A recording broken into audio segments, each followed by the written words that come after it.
Salut à vous, c'est JB de jbmarcy.com. On se retrouve aujourd'hui avec une question qui peut paraître anodine, qui peut paraître simpliste, mais qui ne l'est pas du tout. Elle nécessite une véritable réflexion pour vous apporter des éléments de réponse, pour permettre de conserver la motivation et de se rassurer, et pour véritablement réussir à définir le challenge, l'objectif que vous avez face à vous. Est-ce que c'est normal de souffrir pendant sa reconquête amoureuse ?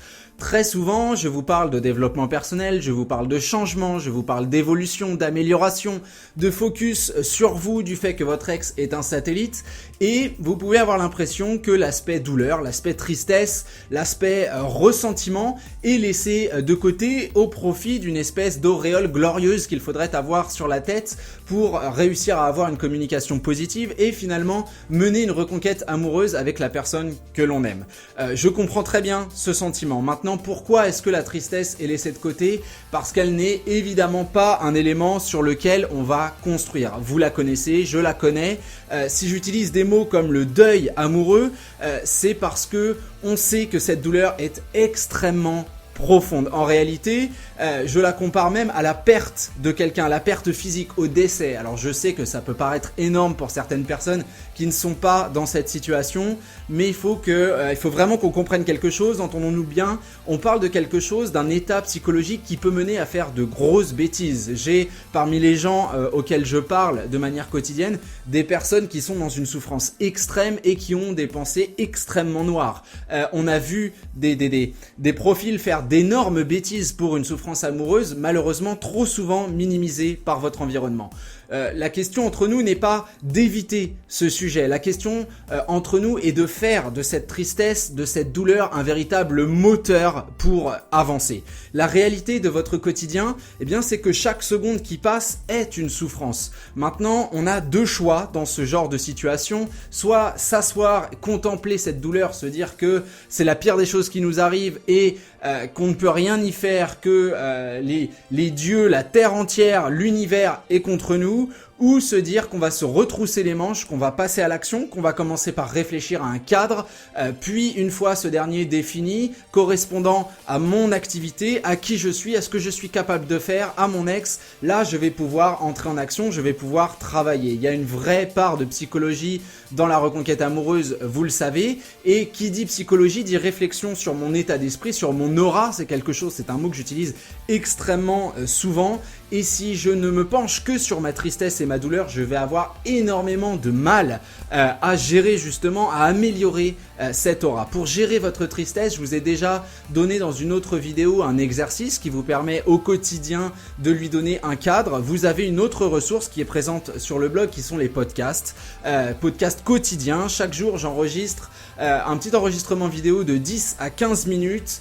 Vous pouvez vous abonner et tous les jours, vous recevrez votre petite dose de bonne humeur qui répond à une question pratique sur votre reconquête amoureuse. D'ailleurs, vous pouvez participer vous-même en posant les questions. C'est cette espèce d'antidote, de pilule. Il n'en est pas moins vrai que le reste du temps, votre douleur est là, votre souffrance est présente.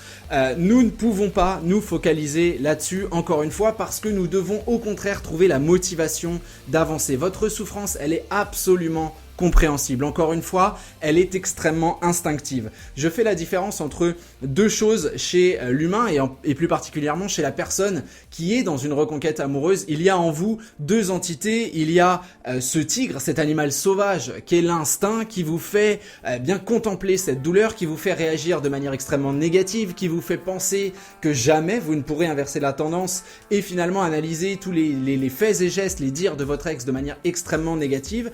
Et il y a en vous la conscience, ce qui est la cage pour moi, c'est elle qui entoure l'instinct, c'est elle qui doit être fermée à double tour pendant vos réflexions parce que vous devez laisser les apparences de côté, vous devez les laisser dans cette cage et votre conscience c'est de travailler sur une réflexion beaucoup plus intelligente, beaucoup plus détachée de tous les enjeux de la séduction, d'où le déplacement de votre focus, d'où la recherche d'objectivité au quotidien et ce désir de comprendre ce qui vous arrive en termes psychologiques. Le tigre, lui, vous fait comprendre ce qui vous qu'ils arrivent en termes instinctifs, en termes du maintenant, du tout de suite. C'est ma douleur, c'est ma rage, c'est ma colère et ces sentiments-là me font agir en débordant du cadre de mes attributions, de ma place, de mon rôle si vous voulez. Je vais rentrer dans une violence verbale vis-à-vis de moi, vis-à-vis de l'autre, vis-à-vis d'une potentielle tierce personne présente dans l'interaction. Je vais faire des choses qui n'ont pas de sens, je vais dire des paroles qui vont dépasser ma pensée, etc. etc., etc.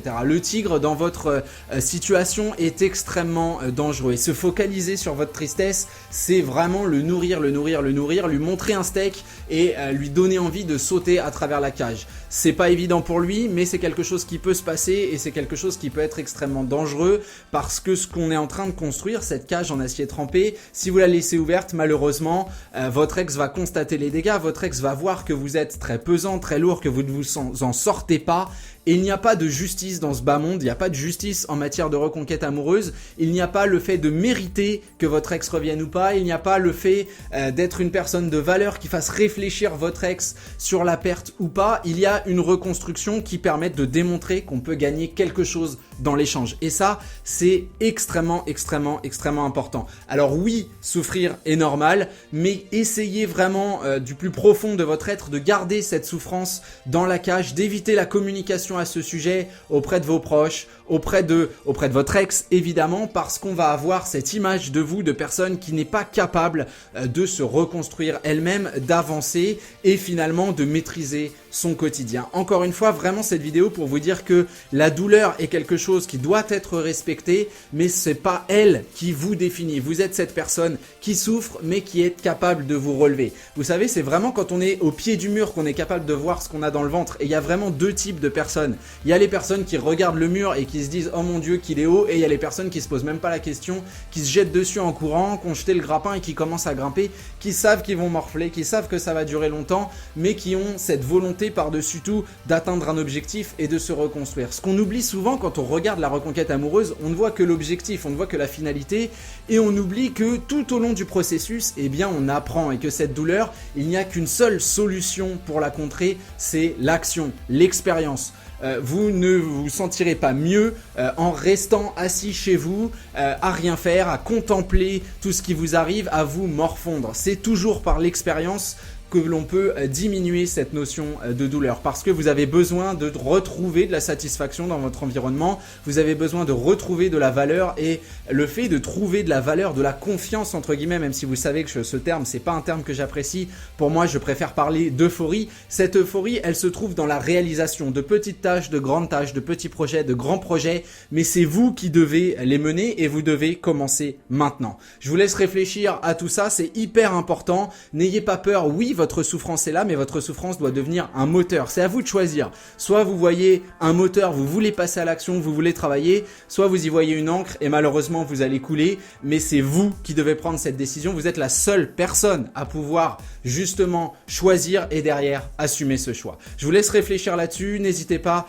à me donner votre avis, à partager dans les commentaires de cette vidéo, à liker, mettre un petit pouce bleu si vous aimez ce contenu, à vous abonner à la chaîne si ce n'est pas encore fait, à vous abonner aussi à la newsletter si ce n'est pas encore fait, des vidéos toutes les semaines gratuites, exclusives qui ne sont pas ici sur YouTube placées en mode public, que vous recevrez et qui vous permettront de continuer le travail sur votre reconquête amoureuse. Je vous ai mis aussi dans la description le lien des podcasts si vous voulez avoir cette aide quotidienne. Voilà, je vous laisse là pour aujourd'hui, on se retrouve très bientôt pour une prochaine vidéo et d'ici là, lâchez surtout pas le steak. À bientôt.